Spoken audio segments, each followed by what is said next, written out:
I was speaking with somebody one day just randomly, and they were talking kind of about their circumstances. They said, I've been in a state of depression. I said, wow, how long has that been going on for? And they said, well, about 20 years. I said, what are you doing about it? And they said, well, I'm seeing a counselor. I said, how long have you been seeing a counselor? And they said, well, not quite 20 years. They made the comment, they said, and I'm on some antidepressants. I said, well, is that working for you? Because you're saying that you're depressed. How long have you been on these antidepressants? Well, for almost 20 years. And my question, guys, is this: is it working?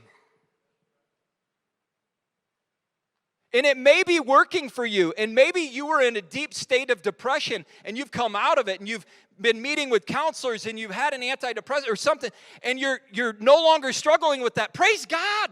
But why are so many still struggling after decades of counseling, after decades of medication, and they're still dealing with the same thing today? That isn't normal.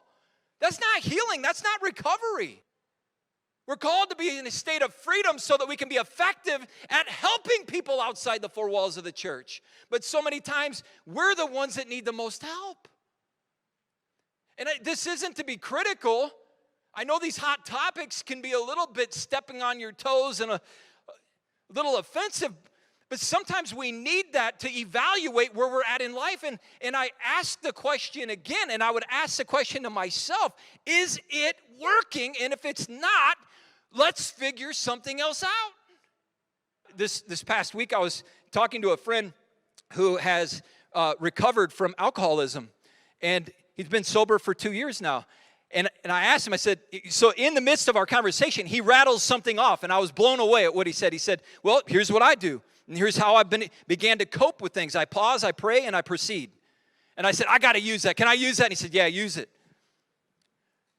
Pause, pray, proceed.